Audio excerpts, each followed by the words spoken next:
Going on, everybody? RJ Ochoa here from SB Nation's bloggingtheboys.com. Hope all is well wherever you are. We hope you're happy, safe, healthy, and that you're excited because our training camp preview series rolls on. That's right. Here on the Blogging the Boys YouTube channel, we are examining each and every Dallas Cowboys position group ahead of training camp. We know the Cowboys are reporting to camp on July 26th. We know their first practice is July 27th, but it's time, it has been time to dive a little bit deeper to understand exactly what we're looking forward to, what we're expecting, what questions we may or may not have as it relates to each and every specific position group. So up today, defensive ends. We did quarterbacks up next. I won't tell you till after the video is over, but right now here in this moment, we are talking about the defensive ends on the Dallas Cowboys roster. This is an interesting position given the little bit of turnover that's happened with this group. Obviously, one particular departure, but a little bit of an influx of talent, some important players retained, et cetera, et cetera. So let's go ahead and take a look at what the Dallas Cowboys and defensive coordinator Dan Quinn are working with. As you can see, we have sorted every name alphabetically. Don't come at us. It's just the most proper way to do it. You can see the Cowboys have a notable rookie. We have two rookies, but one notable one second-round pick at least, and of course an external free agent addition. The Cowboys only have three of them, but one of them resides here among the defensive ends. You can see right there the departure I'm talking about. Obviously, Randy Gregory, and we all know that that was a result of specific contract language, et cetera, et cetera. We're not here to discuss water under the bridge or relitigate any sort of situation, but Randy Gregory's departure does hurt the Cowboys. We have to admit that. We have to acknowledge that. So you're looking at this group. Dorrance Armstrong is the player who the Cowboys brought back. The Cowboys and Jerry Jones kind of tried to sell us that this was the plan all along. Stephen Jones said that if you look at their sack production, it's pretty similar. Love Dorrance Armstrong. I know you do.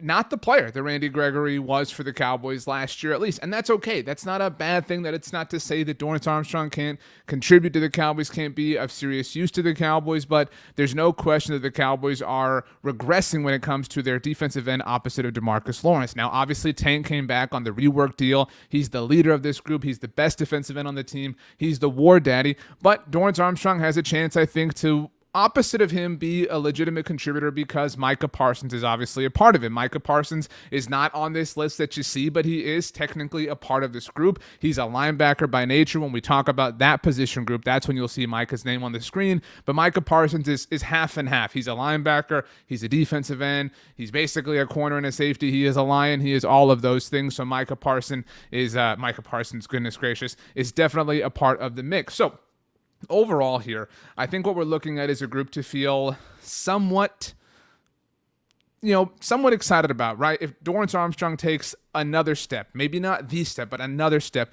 I think you have an average second defensive end, right? He's not a top premier pass rusher in the NFL, but he's definitely somebody who can get the job done with Micah Parsons partly carrying the load and obviously DeMarcus Lawrence opposite of him. Now, DeMarcus Lawrence missed a lot of time last year, and that's something that you have to kind of factor in when it comes to your expectation of this group. Is DeMarcus Lawrence at the point in his NFL career where he's going to reach his peak, where he's going to reach the height of his career? Probably not. His peak is probably behind him, and that's not to say that he's still not a very good player, but given his age, given his NFL experience, you have to take all those things into consideration, and I think the collective of it all is what's important. But what's more important is that DeMarcus Lawrence missed time last year. I think we will be getting a better season from DeMarcus Lawrence, and he's joked about how Micah Parsons coming in and kind of taking the league by storm, leading the team in sacks, has challenged him, and all of that's very good. I do think that we're going to see a much improved version of D-Law, which is going to be something that carries the group as a whole. Now, Dorrance Armstrong, we've already talked about. Terrell Basham is a great point of depth, as is Dante Fowler Jr. That's something that I think a lot of Cowboys fans have an interesting level of expectation for. Dan Quinn obviously knows him, but the question is very obvious. Can Dan Quinn get the best out of him? We know that they have a history together. We know that Dan Quinn recruited him to Florida. Their history in Atlanta doesn't really count. I mean, it was barely a thing before Dan Quinn was fired. And so we're relying on that, right? We're relying and believing in Dan Quinn and his ability to turn Dante Fowler into a legitimate contributor, somebody who can maybe even spell Dorrance Armstrong. Now, to be fair here, we have seen the Cowboys, and this doesn't necessarily include Dan Quinn, but seen the Cowboys take project defensive ends, players who had either fallen on bad times with other teams or maybe just things weren't working out. We've seen the Cowboys take those players and have successes with them. One of them is a player who a lot of people want the Cowboys to trade for right now, in Robert Quinn. The Cowboys traded for Robert Quinn already when he was a member of the Miami Dolphins, brought him in. We knew they had connections to him all the way back, to his days with the Rams. He had a phenomenal season for them. They netted a compensatory pick when he left for the Chicago Bears. So can they do that again? Randy Gregory, you could argue, was sort of a similar situation. Randy, obviously a very unique situation in terms of his NFL career and everything that he's experienced throughout it, but the Cowboys always believed, and they got the best out of him, obviously, before he left for the Denver Broncos. So Dan Quinn and Dante Fowler is seemingly a match that could make sense in a similar sort of way. That's not a guarantee. That's not to say that anything is for certain, but if I trust any defensive coordinator in the NFL to do that right now, it's probably Dan Quinn. So let's take a look at the rest of the names on this list. Chauncey Golston, coming into his second season in the NFL, didn't really make, big waves last year, although there was a lot going on with the Cowboys in 2021. Something that I think is interesting. We did a video about this already here on the channel that you can go back and watch. A few weeks ago, ESPN's Todd Archer did a 53-man roster prediction for the Dallas Cowboys. It did not include Chauncey Golston.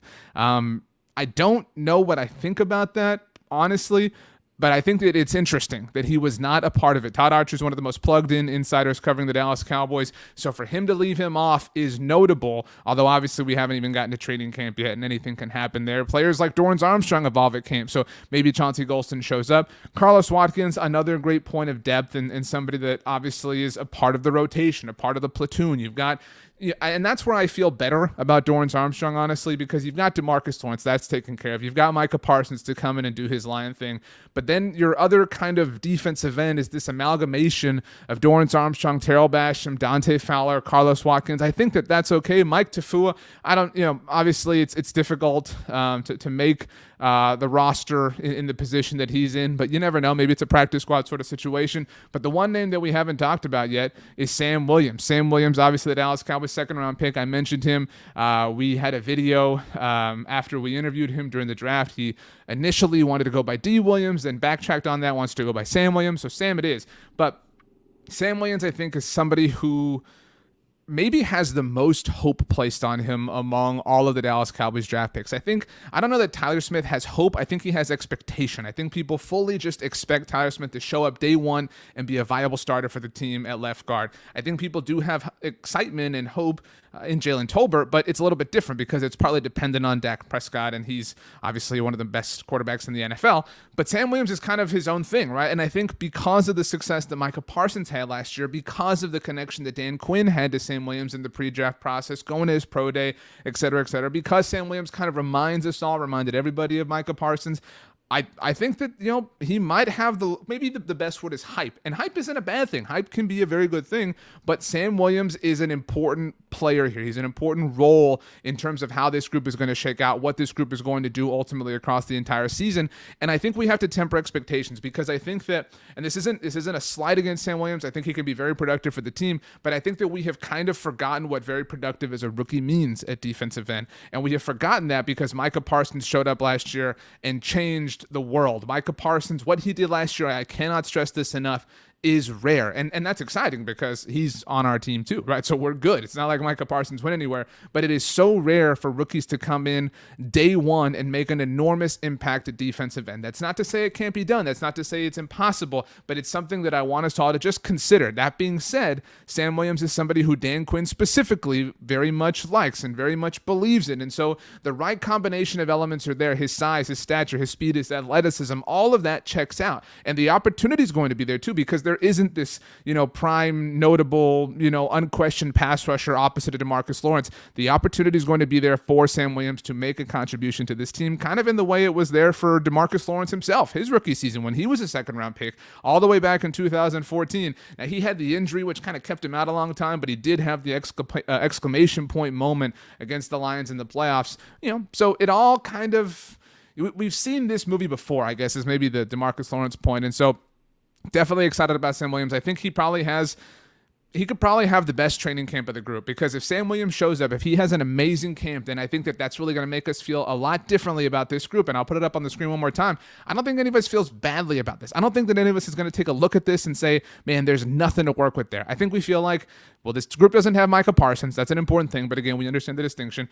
It's a fine, fair group. It's a group that can have success at the NFL level. And it's a group that if the lottery tickets like Sam Williams and Dante Fowler cash in, and they don't have to be like $500 million lottery tickets. You ever win the lotto? You ever win like $3 on a scratch off? That rules. That feeling is awesome. And I'm not saying that these are $3 lottery tickets either. But if this is some sort of lottery win, if this is some sort of net positive, then I think the Cowboys are playing with some serious house money on defense. And that's a really nice feeling. So that is basically the overview of the Dallas Cowboys defensive ends with a little bit less than a month to go until training camp starts on July 26th, July 27th. However you look at it, this is our Blog of the Boys training camp preview. We are going to be looking at every single position by position, breaking it down like we just did, looking at what the Dallas Cowboys have, what we can kind of expect, what we're hoping for, what's fair, what's unrealistic, et cetera, et cetera.